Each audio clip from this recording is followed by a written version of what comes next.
So, you are now watching the Shay Talks vlog. Just sit back, relax, follow along to the things Shay says, to the things Shay does with his cool. 선생님 강의를 듣다 보면 물리가 별로 어렵지 않다라는 말을 종종 해요. 왜냐하면 선생님이 물리에 호기심이 많았고 그래서 공부도 좀 빨리 잘 했던 편이거든. 물리가 별로 그렇게 두려워할 학문이 아니다라는 말을 이제 해주려고 하는 건데, 자, 그 말인 즉슨 생물을 매우 어려워했다는 말과도 좀 통하는 면이 있어요. 선생님 생각에 생물은 좀 세심하고 끈기가 필요한 학문이라고 생각을 했거든. 자, 그러던 선생님이 생물의 중요성에 눈을 뜨게 됐습니다. 자, 왜냐하면 선생님이나 선생님 가족들이 질병을 앓거나 다치거나 하면 어떤 그 인체의 특별한 부위에 막 급 호기심이 생기게 되는 거죠. 그런 일을 몇 번 겪다 보니까 이제 그렇게 됐는데, 자기가 어떤 어려움을 겪을지도 모른다는 감정이입을 한번 해보세요. 가족들이 주변에 또 아픈 사람이 있다면 그 부분을 공감을 좀 해보세요. 그러면 우리 인체에 대한 연구가 얼마나 우리한테 중요한가 라는 거를 깨닫게 될 거고, 자, 이 중3의 자극과 반응 이 단원은 특히 생물 분야 중에서도 인체의 어떤 그 여러 가지 기관과 기능들을 잘 연구할 수 있는 부분이야. 그래서 1강에서는 눈, 코, 입, 귀, 피부, 이 오른쪽에 있는 그 감각기관 있죠? 이 5가지 기관들을 먼저 배우고, 이 감각기관에서 받아들인 자극들을 어떻게 신경계가 반응하고 연결하는지, 그걸 이제 2강에서 배울 거예요. 2강이 매우 재미있어요. 그래서 1강에서는 감각기관 5가지를 먼저 다루겠습니다. 자, 그것부터 한번 살펴봅시다. 눈은 시각이라는 감각기관이다. 시각 개념부터 봅시다. 눈에서 빛을 자극으로 받아들여 사물의 모양, 색깔, 거리 등을 받아들이는 감각이다. 눈에서 빛을 자극으로 받아들여야만 가능해. 자, 그러면 이제부터 구체적으로 보면서 명칭과 위치, 모양새를 하나씩 짚어갈 건데 꼭 지금 바로 외우면서 지나가야 돼요. 자, 눈의 구조와 기능, 각막, 홍채의 바깥을 싸고 있는 투명한 막, 홍채는 좀 이따 나올 거고 화살표가 여러 개 있는데 지금 다른 거를 선생님이 가림막으로 가려서 그래. 각막 화살표를 보면 홍채, 바깥을 감싸는 투명한 막, 자, 투명합니다. 그 다음 홍채, 눈으로 들어오는 빛의 양을 조절한다. 자, 각막이 홍채의 바깥을 둘러싸고 있다 그랬거든. 홍채 위치를 보세요. 우리가 보통 알고 있는 검은 동자 주변에 위치해 있는데 동공의 크기를 조절하기 위해서 수축과 이완을 하면서 동공으로 들어오는 빛의 양을 조절하는 게 바로 홍채입니다. 수정체, 볼록 렌즈와 같이 빛을 굴절시켜 망막에 상이 맺히게 하는 게 수정체다. 수정체는 우리 알고 있는 그 크리스탈, 수정처럼 맑고 투명한 부위예요. 볼록 렌즈처럼 생겼죠? 자, 수정체 보세요. 맨 밑에 화살표 따라서 보면 저 파랗게 표현된 게 수정체인데 원형으로 돼 있기 때문에 볼록 렌즈 같이 빛을 굴절시켜, 그래서 그 수정체를 통과하게 되면 안으로 들어온 상이 모여서 망막에 상이 맺히게 한다. 망막은 저 뒤쪽에 있을 거예요. 좀 이따 봅시다. 그리고 여기 동공이 나왔는데 동공은 눈 안쪽으로 빛이 들어가는 구멍이야. 지금 아무것도 없는 거예요. 공간을 통해서 빛이 들어간다. 그걸 동공이라고 해. 비어있다는 한자죠, 공자가. 자, 그럼 선모체 봅시다. 수정체의 두께를 조절한다. 자, 화살표를 따라서 어딘가 봤더니 홍채 아래쪽에 선모체라고 이렇게 울퉁불퉁하게 나와 있는 애가 있는데 걔가 수정체의 두께를 조절한다. 그래서 수정체가 얇아졌다, 두꺼워졌다, 변하면서 멀리 있는 것과 가까이 있는 것에 그 상이 맺히게 할 때 조절을 하는 역할을 하는 거야. 자, 그 다음에는 망막이 뭐냐? 시각세포가 분포되어 있으면서 상이 맺히는 곳이다. 이제 망막부터는 뒷부분이라서 그림을 오른쪽만 담았어요. 자, 망막 화살표를 따라가 보면 이제 상이 맺히는 가장 안쪽에 벽면을 망막이라고 하는 거죠. 여기에 상이 맺히는데 빛을 자극으로 받아들이는 시각세포들이 여기에 다 모여 있어. 그래서 이 세포들이 빛을 느끼고 그 모양들을 다 구별을 하기 때문에 우리가 뇌에서 인지를 하는 거예요. 이 세포들이 모여서 뇌로 전달되기 때문에 저기 하나 빈 곳이 있는데 맹점이라고 하죠. 거기에는 시각세포가 없어서 상이 안 맺혀. 근데 우리는 이렇게 멀리 있는 걸 보다 보니까 왼쪽 눈, 오른쪽 눈 입체적으로 이거를 뭉뚱그려서 보기 때문에 딱히 저 맹점에 상이 안 맺히는 곳을 지각을 못한다 이거지? 한번 선생님이 이제 실험을 해보자. 자, 여러분들한테 맹점이 있는지 없는지를 선생님이 확인을 해줄게. 이름하여 맹점 실험. 자, 위에 읽어봅시다.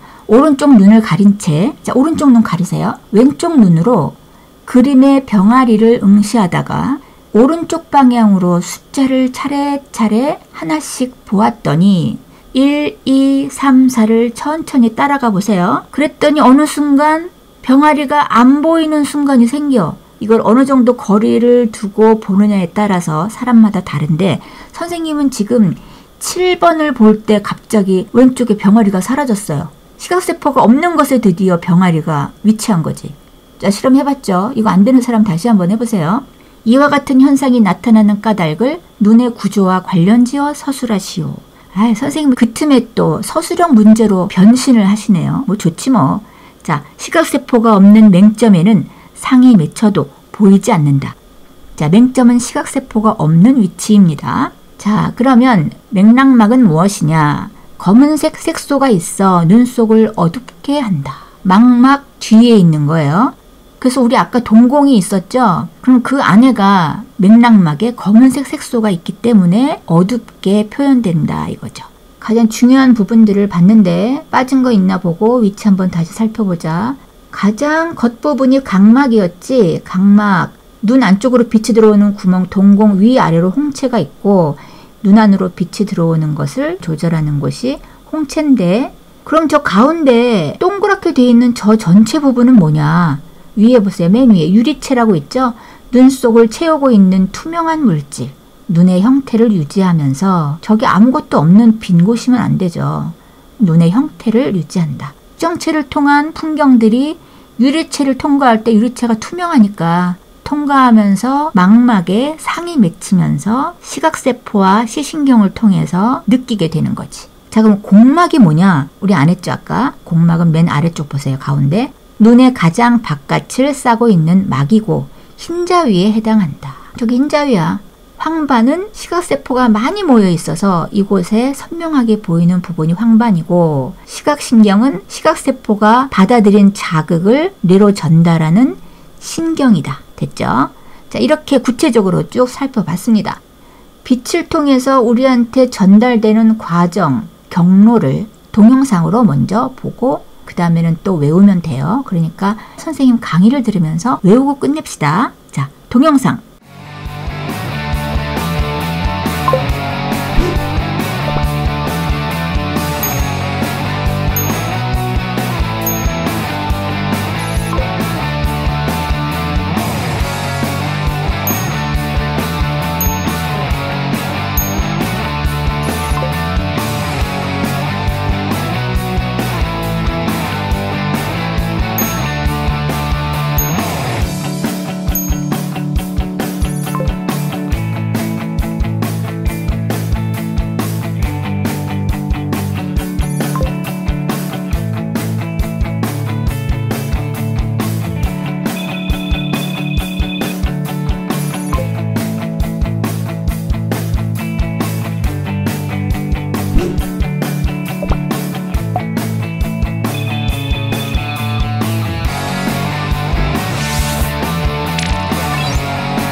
자, 동영상에서 본 걸 선생님하고 보면서 지금 바로 외우세요. 그림 없이 외우면 완벽하게 외워질 거야. 시각 성립 경로. 눈 가장 겉표면에 있는 각막을 통해서 빛이 들어오면 수정체를 통과하고 동그랗게 가장 큰 부분을 차지하는 투명한 유리체를 지나서 저 안구 뒤쪽 망막에 있는 시각세포를 통해서 시각신경을 지나 뇌로 연결이 된다. 자, 그럼 이제 눈의 조절작용이라고 어떤 때 어떤 조절을 하는지 보면 되겠어요. 자, 지금 두 가지가 있어. 동공 크기를 조절해서 눈을 조절하는 작용이 있고 수정체의 두께를 조절해서 작용하는 게 있어. 그러면 동공 크기를 조절하는 경우부터 봅시다. 동공 크기는 어떤 때 조절하나? 밝을 때, 어두울 때 동공의 크기가 커지고 작아지고 하는데 동공은 그냥 구멍이라고 그랬죠. 이름과 명칭에서 보여줬는데 홍채 기억하죠? 이완을 해서 쭉 넓어지면 동공이 작아지겠지.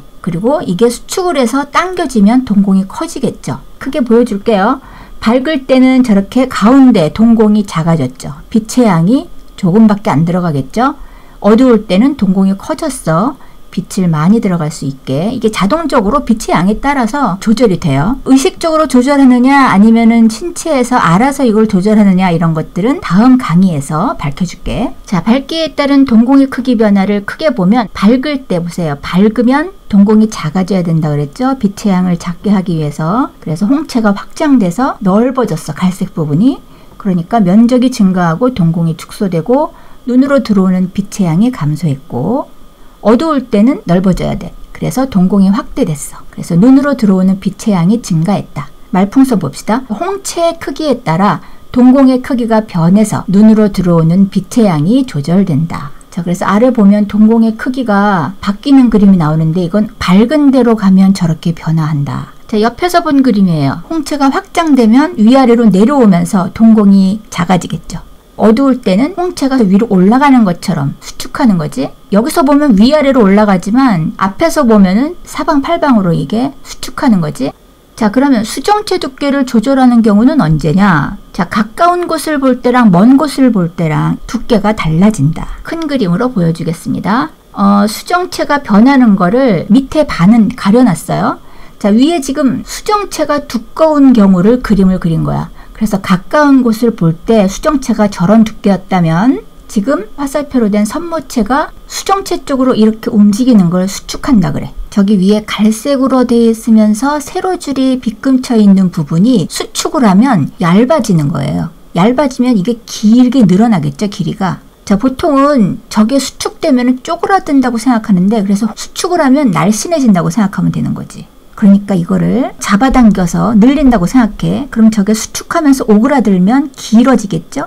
그럼 아래에 있는 수정체는 뚱뚱해지고 먼 곳을 볼 때는 저 선모체가 뚱뚱해지는 거야, 반대로. 옆으로 퍼지면서 이완되면 길이는 짧아지고 수정체는 잡아당겨지니까 얇아지는 그런 관계입니다.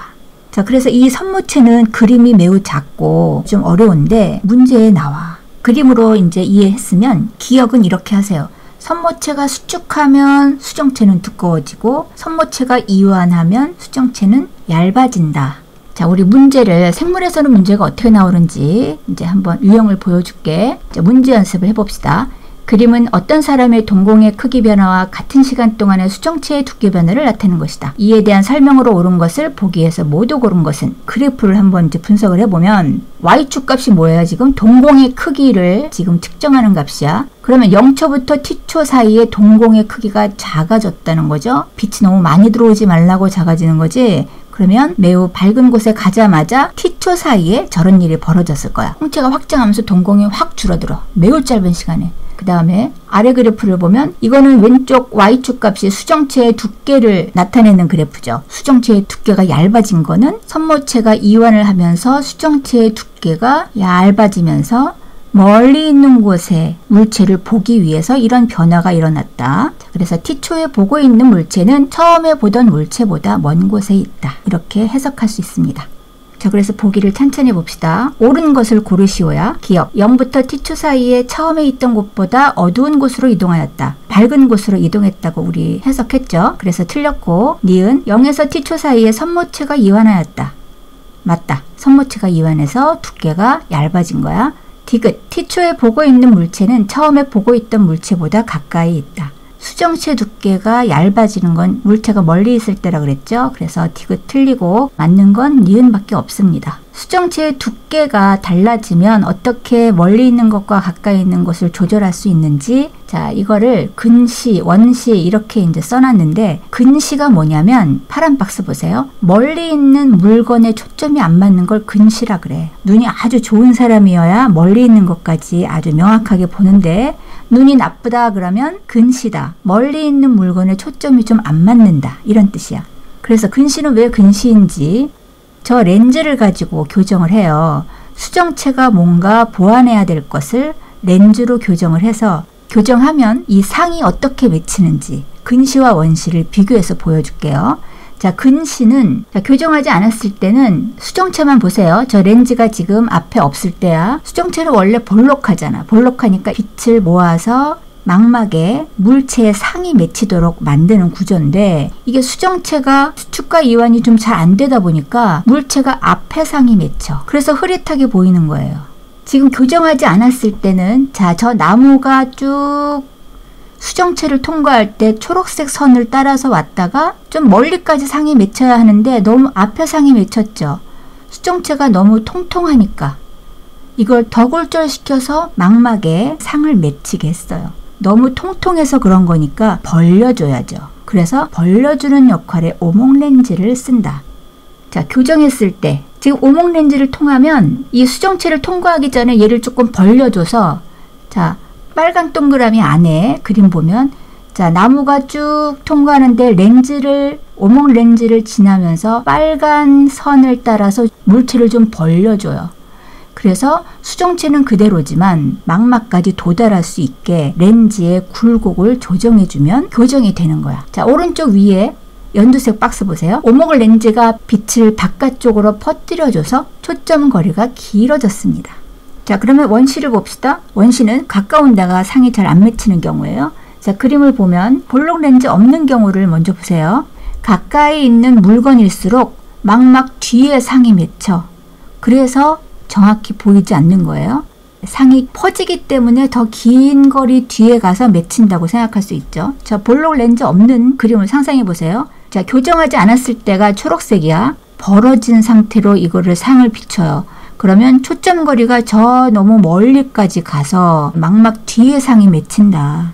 교정했을 때는 볼록 렌즈로 이거를 짧은 초점 거리를 가지고 상이 맺히도록 망막 뒤가 아니고 앞쪽으로 좀 당겨주는 거죠. 자, 위에 연두색 박스를 보세요. 볼록 렌즈가 빛을 모아주니까 초점 거리가 짧아졌다. 그래서 상이 제대로 맺혔다. 자, 이렇게 우리 시각이라는 감각기관을 살펴봤고, 자, 피부 감각기관인 피부를 한번 봅시다. 자, 피부 감각점의 종류가 뭐냐? 어떤 것들을 우리가 느끼는 감각기관이냐? 통증을 느끼는 통점, 누르는 압력을 느끼는 압점, 접촉을 느끼는 촉점, 차가움을 느끼는 냉점, 따뜻함을 느끼는 온점. 자, 통점, 압점, 촉점, 냉점, 온점. 그 앞에 한자어만 보면은 보통 많이 쓰는 말이기 때문에 의미가 이제 파악이 되죠. 자, 이제 여러 가지 실험을 통해서 보여줄게요. 일단 특징을 봅시다. 1번, 감각점이 분포하는 정도는 몸의 부위에 따라 다르다. 저 5가지 피부 감각점이 좀 몰려있는 곳이 있고 좀 넓게 분포되어 있어서 예민하지 않은 부위가 있고 그렇다는 거야. 자, 화살표. 특정 감각점이 많은 부위는 그래서 그 감각점이 받아들이는 자극에 더 예민하다. 자, 2번. 일반적으로 감각점 중 통점이 가장 많다. 통증을 느끼는 감각점이 가장 많아서 우리는 아픈 거는 정말 못 참겠다 라는 거죠. 차가운 거, 뜨거운 거, 누르는 압력보다도 통증에 대해서 굉장히 우리는 예민한 동물이다. 3번. 냉점과 온점에서는 절대적인 온도가 아니라 상대적인 온도 변화를 감지한다. 절대적인 건 그 온도가 몇 도씨냐. 이걸 절대값이라 그래. 이거 50도다. 아니면 이건 100도인데? 라는 식으로 절대적인 그 온도를 우리가 아는 게 아니고, 내 피부보다 더 온도가 높은 게 오면 따뜻하다. 내 피부보다 좀 더 차가운 온도를 갖고 있는 게 오면 차갑다. 그러니까 내 기준으로 상대적인 온도를 감지한다라는 거예요. 말풍선 읽어볼게요. 나의 체온을 기준으로 상대적인 온도를 감지하는 것을 말한다.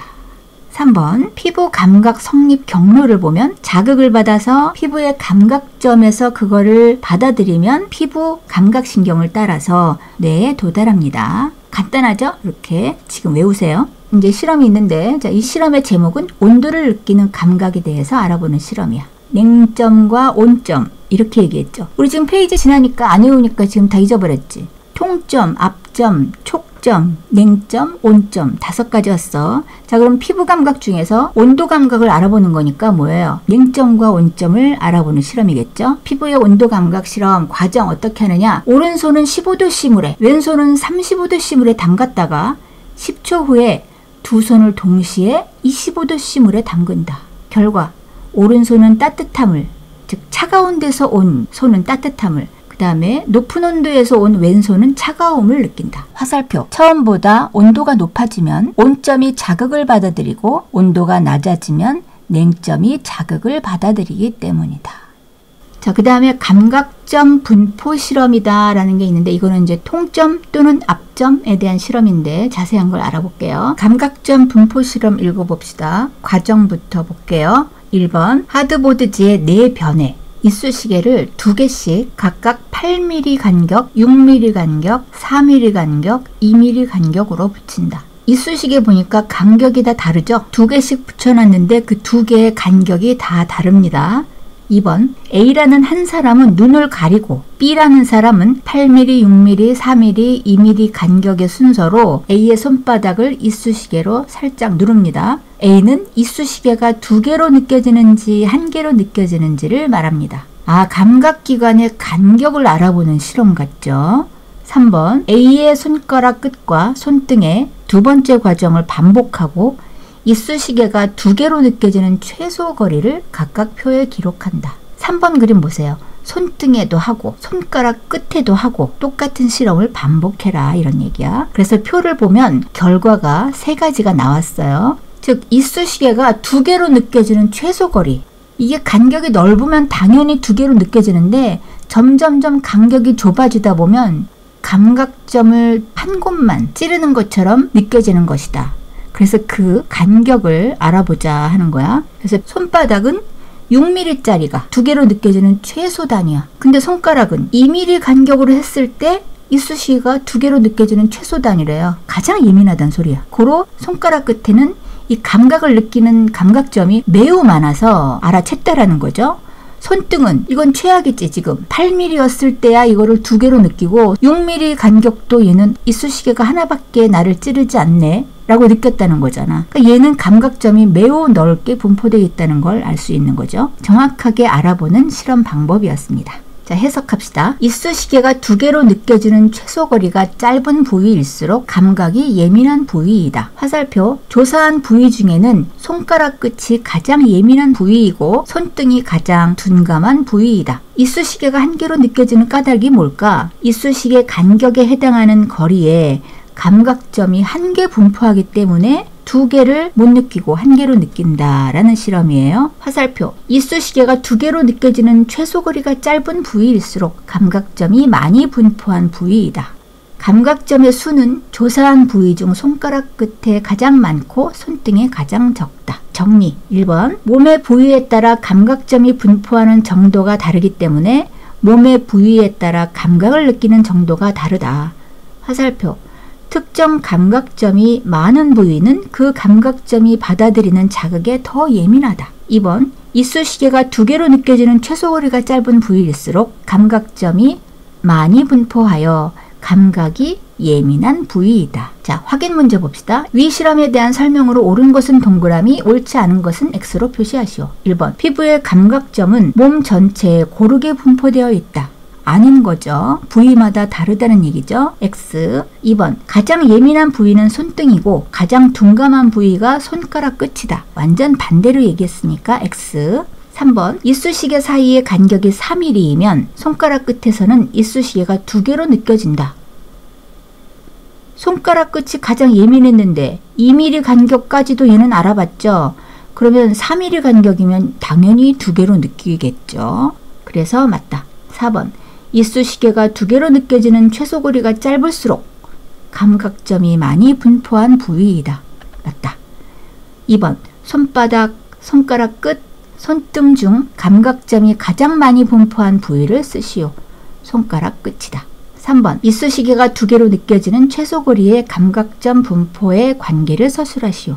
이쑤시개가 두 개로 느껴지는 거리가 짧은 부위일수록 감각점이 많이 분포한 부위이다 라고 설명하면 되겠습니다. 자, 지금까지 시각과 감각을 살펴봤고요. 청각이라는 감각기관을 알아보겠습니다. 소리란 물체의 진동이 공기를 통해 전달되는 음파가 소리고, 자, 왼쪽에 청각과 평형감각 보세요.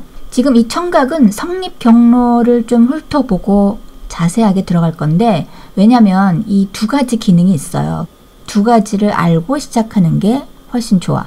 자, 청각과 평형감각이 뭐냐면, 청각은 공기 등을 통해 전달된 소리를 자극으로 받아들여 느끼는 감각. 우리가 보통 소리를 전달받아서 어떤 내용이구나 라고 파악하려면 이 청각을 이용하는 건데, 평형감각이 또 하나 있어. 눈으로 보지 않아도 몸의 회전이나 기울어짐 등을 느끼는 감각이 바로 귀에 있어요. 자, 그래서 지금은 부담 갖지 말고 이제 전체적인 것만 한번 구경하고 세세하게 들어갈게요. 귀로 소리가 들어오면 가장 먼저 접하는 부분이 귓바퀴고, 귓바퀴를 지나서 길게 길이 나 있는데 그거를 길도자를 써서 외이도라고 해요. 오른쪽에 뭔가 기관이 복잡하게 얽혀 있죠. 그 안쪽을 내이라고 하고 바깥쪽이 외인데, 외의 길 역할을 하는 데가 외이도다라는 것뿐이야. 그래서 귓바퀴를 지나서 외이도를 지나서 이제 고막, 스피커처럼 생긴 거 있죠? 그 고막부터 중요한 기능을 하게 될 거예요. 자, 그래서 크게 보면 귓바퀴 외이도를 지나서 고막을 지나서 그 다음에 귓속뼈를 지나서 귀인두관이라고 있는데 그거는 따로 외우고, 자, 그 다음에 오른쪽에 보면 위에서 세 번째까지는 평형감각과 관련된 기관이고, 아래쪽에 있는 달팽이관과 청각신경이 소리를 직접 받아들이는 청각세포와 청각신경이에요. 그 다음에 뇌로 전달된다. 이렇게 정리하면 되겠죠. 우리 시각에서도 보면 빛이 지나가다가 그 상이 맺힌다는 건 그거를 받아들이는 세포가 있고 그것들이 신경을 따라서 뇌로 전달된다. 이렇게 훑어봤잖아. 이제 모든 기관들이 다 똑같은 거야. 그래서 귀는 귓바퀴부터 쭉 들어오면서 뇌로 전달되는 과정이다. 근데 크게 평형기관과 청각기관 두 가지가 있다. 자, 그럼 고막부터 봅시다. 고막, 소리에 의해 진동하는 얇은 막이에요. 그림 보면 고막이 바로 스피커처럼 생긴 얇은 막인데, 그게 너무 충격을 받으면 고막이 파열된다 이런 소리도 들어봤죠. 상세사항에는 번호가 없는데 귓바퀴랑 외이도를 봅시다. 귓바퀴 가장 바깥에서 소리를 모은다. 외이도, 귓바퀴와 고막 사이의 통로, 이것뿐입니다. 자, 두 개를 지나서 고막이 바로 그 다음에 소리가 전달되는 얇은 막이에요. 그 다음 귓속뼈, 고막의 진동을 증폭합니다. 자, 고막을 지난 소리가 뼈를 지나면서 증폭이 돼요. 자, 선생님이 크게 동그라미를 쳐놨는데 고막뼈가 막 울퉁불퉁하면서 얽혀 있는 거야. 맨 위에 보세요. 고막의 진동을 증폭을 해. 크게 확대를 한다. 그 다음 달팽이관은 지금 중요한 부분이라 3번에 올라오긴 했어요. 청각세포가 있는 중요한 데라 좀 이따가 해줄게요. 자, 4번 귀인두관이 뭐냐? 고막 안쪽과 바깥쪽의 압력을 같게 조절하는 기능을 한다. 왼쪽이 바깥쪽이고 오른쪽이 고막 안쪽이죠. 그 압력을 조절하기 위해서 어떤 공간이 있는 관이다 라는 거야. 우리가 실제로 느끼는 귀인두관의 작용 이해를 봅시다. 자동차를 타고 높이 올라가거나 고속 승강기를 타고 높이 올라가면 기압 차이 때문에 귀가 먹먹해진다. 비행기일 때 더 심하기 때문에 더 잘 느끼기도 해요. 이때 침을 삼키거나 입을 크게 벌리면 귀인두관의 작용으로 먹먹한 느낌이 사라진다. 그런 작용을 하는 게 귀인두관이다. 자, 우리 중간에 짚고 넘어가자면 고막을 기준으로 바깥쪽이 외이, 안쪽이 내이라 그랬어. 그래서 내이에 저 이제 큰 확대된 그림이 있는데 이 내이를 이제 분석할 거예요. 그리고 지금 귀인두관이 저렇게 길게 뻗어 있는 걸 확인했어요. 자, 그럼 이제 다시 돌아가서 오른쪽 부분을 더 살펴보는데, 달팽이관이 가장 중요한 청각세포가 분포되어 있는 기관이야. 여기서 소리가 들려오면 청각세포가 그거를 인지를 해서 신경을 타고 뇌로 전달해 줘야죠. 자, 그래서 달팽이처럼 생긴 바로 저게 달팽이관입니다.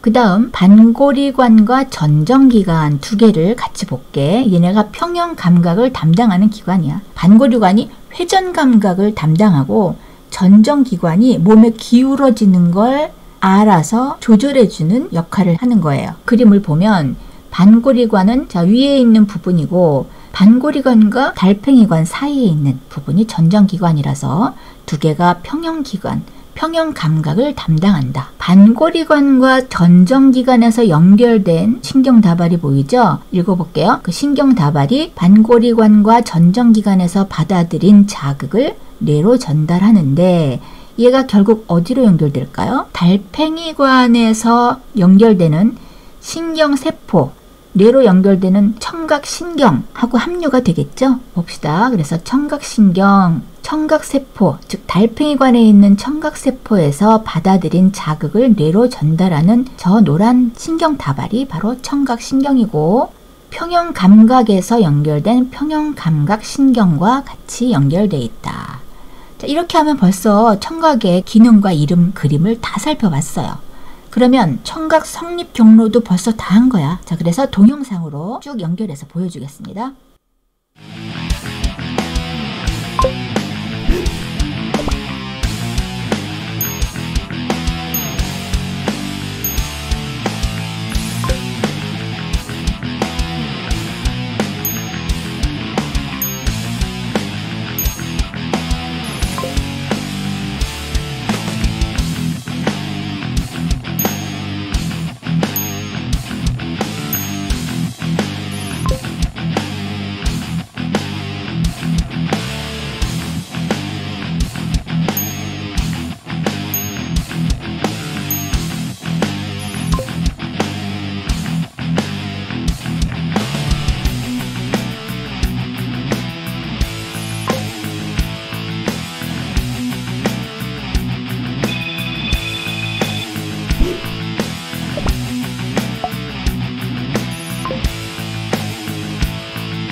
우리 그림 없이 다시 한번 점검해보자. 자, 청각 성립 경로, 소리가 귓바퀴를 지나 웨이도를 지나 고막 지나서 귓속뼈에서 증폭을 해서 달팽이관의 청각세포를 지나 청각신경으로 연결돼서 뇌까지 전달된다. 그때 평형감각을 전달하는 평형감각신경도 합류가 된다. 자, 그러면 3번 청각 성립 경로에 포함되지 않는 구조가 뭐냐? 반고리관, 전정기관, 평형감각을 담당하는 이 두 가지와 압력을 조절하는 귀인두관은 청각 성립 경로에 포함되지 않는다. 자, 우리 청각은 다 이렇게 끝내면 되겠어요? 자, 그럼 우리 벌써 시각, 감각, 청각 했고 후각과 미각을 하면 되겠습니다. 자, 코, 후각이라고 그러죠? 코의 구조, 코 속 윗부분에 후각 상피가 있고 후각 상피에 기체 상태의 화학물질을 자극으로 받아들이는 후각세포가 분포하고 있다. 중요한 게 벌써 다 나왔네. 코 속 윗부분에 후각 상피가 있는데 거기에 후각 세포가 있으면 벌써 후각을 받아들이는 아주 중요한 기능을 하는 게 후각 상피에 있는 거죠. 그런데 저기 줄 친구 뭐야? 기체 상태의 화학물질을 받아들인다 그랬어. 코에서는 기체 상태의 화학물질을 자극으로 받아들이는 세포다 그랬어요. 이렇게 알았습니다. 자, 우리 그림으로 봅시다. 코 위쪽에 후각 상피가 있다 그랬고 그게 중요하다 그랬죠. 자, 후각 상피를 먼저 찾아보세요. 확대를 한 부분 중에서 아래쪽에 분홍색으로 표시되어 있는 부분인데 읽어볼게. 점액으로 덮인 후각세포가 모여있는 세포층. 후각 상피 안에 후각세포가 분포되어 있죠. 후각세포를 읽어볼게요. 기체 상태의 화학 물질을 자극으로 받아들인다. 냄새를 갖는 물질을 인지한다. 이거죠. 그럼 후각신경을 보세요. 후각세포가 그걸 인지하면 그거를 연결을 해서 뇌에 전달을 해야 되겠죠. 그 위에 보면 후각세포들이 쭉 이어져서 전달되는 맨 위에 부분이 후각신경이에요. 자, 읽어보면 후각세포에서 받아들인 자극을 뇌로 전달하는 게 후각신경입니다. 자, 그래서 후각 성립 경로를 보면 기체 상태의 화학물질이 후각상피의 후각세포에 전달이 돼서 후각신경과 뇌로 이어집니다. 자, 후각의 특징, 매우 민감한 감각이지만 쉽게 피로해진다. 그 말이 무슨 뜻이냐? 화살표. 후각세포는 쉽게 피로해져서 같은 냄새를 계속 맡으면 나중에는 잘 느끼지 못한다. 아예 처음 맡는 사람이 옆에 냄새가 굉장히 강하네? 그래도 오래전부터 맡고 있던 사람은 쉽게 피로해져서 그거를 잘 자각을 못하고 없는 것처럼 인지를 할 정도로 후각은 쉽게 피로해져서 적응도 잘하고 익숙해지는 감각기관이다. 이렇게 해석할 수 있어요. 나쁠 수도 있지만 상황에 따라서는 좋을 수도 있을 것 같아. 잘 조절하면 됩니다. 그래서 후각은 간단하게 이렇게 끝났고 이제 마지막으로 5개 중에서 미각. 미각은 혀에 있는 감각인데 혀의 구조가 어떻게 되어 있느냐? 혀 표면에 유두가 있고 유두 옆쪽에 맛세포가 모인 맛봉오리가 있다. 이건 그림을 좀 봐야 될 것 같아. 그림을 보는데 저 중요한 부분을 확대를 해서 보기 전에 맛봉오리와 유두가 뭔지 봅시다. 이 혀에서 돌기처럼 튀어나온 부분, 그 유두, 그 골짜기 있죠? 맛봉오리가 중요한 역할을 하는 거야. 자, 맛봉오리란 유두 옆면에 분포되어 있고 맛세포가 모여 있어. 얘가 맛세포니까 얘가 모든 걸 다 하겠다. 이제 알겠죠? 자, 오른쪽에 확대한 걸 봅시다. 맛세포를 확대했더니 유두 옆면에 오른쪽을 확대한 거예요. 그래서 그 확대한 그림에서 보면 왼쪽에서 액체 상태의 어떤 물질이 닿으면 오른쪽으로 전달되는 과정이야. 맨 위에 맛세포부터 보자. 자, 전달이 왼쪽에서 쭉 들어오면 이게 다 이제 맛세포야. 노랗게 표시된 게 액체 상태의 화학 물질을 자극으로 받아들여서 맛세포에 연결돼서 이어진 게 미각신경이에요. 미각신경은 맛세포에서 받아들인 자극을 뇌로 전달한다. 그러니까 여기서는 지금 유두, 옆면에 맛봉오리에 있는 맛세포가 쭉 지나가면서 미각신경으로 연결되는 요게 바로 미각 성립 경로가 되겠죠, 벌써. 자, 그래서 3번 혀에서 느끼는 기본적인 맛은 뭐냐? 단맛, 짠맛, 신맛, 쓴맛, 감칠맛. 정확하게는 저 5가지에서 모든 걸 종합적으로 맛을 느끼는 거야. 그래서 단맛, 짠맛, 신맛, 쓴맛, 감칠맛이 있다. 감칠맛이 뭐냐? 부연 설명을 하자면 아미노산의 일종인 글루탐산의 맛으로 고기, 생선, 다시마 등에서 느끼는 맛이다. 다양한 음식 맛은 미각과 후각을 종합하여 느끼는 것이다. 자, 미각과 후각. 코를 막고 포도맛 젤리와 사과맛 젤리를 먹으면 단맛과 신맛만 느껴지지만 코를 막지 않고 젤리를 먹으면 냄새를 맡을 수 있잖아. 그러면 과일 냄새를 맡으면서 과일 맛을 그때 같이 종합적으로 어떤 과일이다 라고 우리가 이제 느끼게 되는 거야. 근데 코를 막고 향을 못 맡으면서 맛만 보면 그냥 단맛하고 신맛만 느껴진다 이거죠. 포도인지 사과인지 구별을 못한다 이거죠. 집에서 한번 식구들하고 실험을 해보세요. 코를 막고 눈을 감고 무슨 음식인지 알아맞추기. 재밌는 실험이 될 거야. 자, 그래서 코감기에 걸리면 음식 맛을 제대로 느끼지 못한다. 느끼긴 하는데 많은 것들이 배제되기 때문에 맛이 별로 없다고 생각해서 보통 입맛이 없다라고 표현을 합니다. 미각이 아닌 맛은 뭐냐? 뭘까? 매운맛. 그치? 그건 통칭이라고 우리 많이 알고 있죠? 떫은 맛. 떫은 맛이 앞각이에요. 그래서 떫은 맛과 매운맛은 맛을 느끼는 미각세포의 기능이 아니고 피부 감각이야. 그러니까 이 떫은 맛이 압력을 받아야 느낀다는 말이 아니고 앞점에서 자극을 받으면 그때 느끼는 게 떫은 맛이라고 우리가 표현을 한다는 말이에요. 자, 그럼 문제는 어떻게 나올까 한번 봅시다. 자, 미각과 후각에 대한 문제를 같이 종합적으로 넣은 문제 연습이에요. 그림은 어떤 두 감각기관의 세포와 신경을 나타낸 것이다. 이에 대한 설명으로 옳은 것을 보기 위해서 모두 고른 것은, 자, 옳은 걸 모두 고르세요. 기억. A는 맛봉오리에 있고 D는 후각 상피에 있다.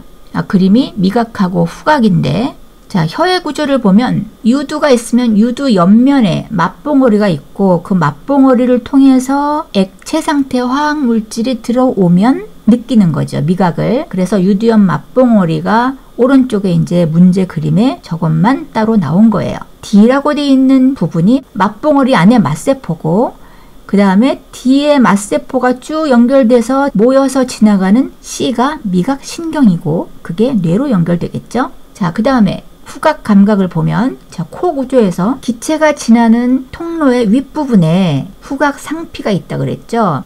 분홍색 부분이 후각 세포고 그 위를 쭉 올라가면서 후각 신경을 따라서 뇌로 간다 그랬어. 그래서 그 후각 상피만 확대를 해서 문제를 냈습니다. 그래서 A 부분은 후각 세포고 B 부분은 후각 신경이죠. 종합적으로 이제 구별만 하면 돼요. 기억.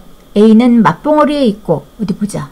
A는 아니죠. A는 후각이죠. D는 맛세포인데 완전 잘못됐네. 그래서 기억은 잘못됐고, 니은 A는 기체 상태의 화학물질을 자극으로 받아들인다. A가 뭐냐면 후각세포인데 후각은 기체 상태의 화학물질을 받아들이는 거 맞습니다. 니은 맞고요. 디귿. B와 C는, 자, B는 후각신경이고 C는 미각신경이고, 신경이네. 그럼 B와 C는 각각 A와 D에서 받아들인 자극을 뇌로 전달한다. 나머지가 후각세포, 맛세포니까 맞다. 그래서 니은과 디귿이 맞는 말이다. 자, 이렇게 기본적으로 이름과 명칭과 장소, 기능, 그 다음에 쭉 경로, 이렇게만 알면 돼요. 자, 드디어 자극과 반응 3학년 생물 단원에서 1강을 끝냈습니다. 바로바로 테스트 같이 해줄게. 1번, 오른쪽 그림은 사람 눈의 구조를 나타내는 것이다. 이거 오래되니까 좀 잊어버렸나? 맨 처음에 한 건데 이거 하면서 생각해 봅시다.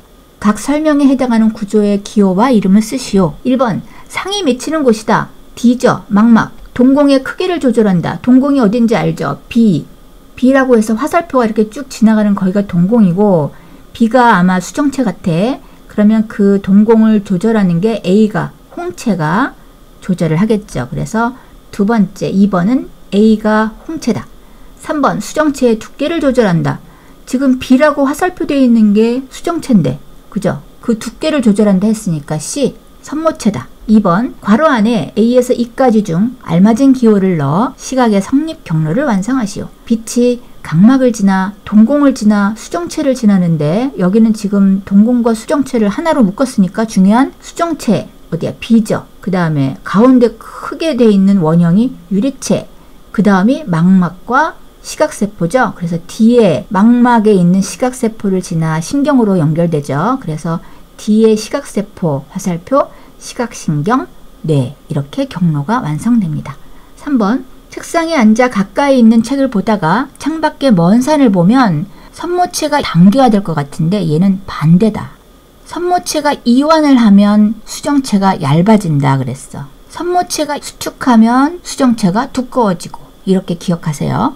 4번, 각 상황에서 눈의 조절작용을 옳게 연결하시오. 자, 상황이 어떨 때 홍채는 어떻게 돼서 동공의 크기가 커진다, 작아진다, 이걸 보라는 거야. 밝을 때는 홍채가 모여들어서 동공이 작아져야 빛의 양이 작아지죠. 그래서 밝을 때는 홍채가 확장되고 동공의 크기는 작아진다. 어두울 때는 홍채가 열리는 것처럼 이렇게 수축해야 되죠. 그걸 수축한다 그래. 홍채가 열려서 수축해서 동공의 크기가 커져야 빛의 양이 많이 들어오겠다. 5번, 일반적으로 피부에 가장 많은 감각점은 무엇이다? 통점이다. 다음, 오른쪽 그림은 사람 귀의 구조를 나타내는 것이다. 각 설명에 해당하는 구조의 기호와 이름을 쓰시오. 자, 이거는 청각이네요. 그럼 1번, 청각세포가 있다. 달팽이관이다. 2, 고막의 진동을 증폭한다. 고막은 A고 귀 속 뼈가 그 역할을 한다 그랬죠? B. 3번, 소리에 의해 진동하는 얇은 막이다. 고막 A다. 7번, 눈을 감고도 몸의 회전을 느낄 수 있는 것은 C. 전정기관의 작용 때문이고,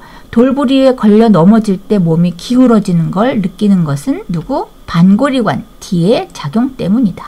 위에서부터 전정기관 회전감각, 그 다음 밑에 있는 반고리관은 몸에 기울어지는 것을 느낀다고 기억하면 돼요. 8번, 매우 민감하지만 쉽게 피로해지는 감각은 무엇이다? 후각이다. 9번, 혀에서 느끼는 기본적인 맛에는 단맛, 짠맛, 쓴맛, 또 괄호 해놓으니까 또 기억이 안 되네, 안 나네. 신맛, 감칠맛이 있다. 10번 표는 여러 세포와 받아들이는 자극의 종류를 나타내는 것이다. 괄호 안에 알맞은 말을 쓰시오. 자, 시각세포, 청각세포, 후각세포, 맛세포, 우리 피부 감각 빼고 4가지가 모였어요. 그럼 그 자극에 맞는 괄호를 채웁시다. 자, 시각세포는 무슨 자극을 받아들인다? 빛. 청각세포는 소리. 후각세포는 어떤 상태? 미각은 액체죠. 후각은 기체고. 코에서는 공기가 보통 지나가니까 후각은 기체고 맛은 액체 상태의 화학물질을 자극으로 받아들인다. 자, 이렇게 1강 끝냈습니다. 기출문제 꼭 풀어보고 2강 잘 듣고 자, 100점 꼭 맞읍시다. Relax, follow along to the things Shay says.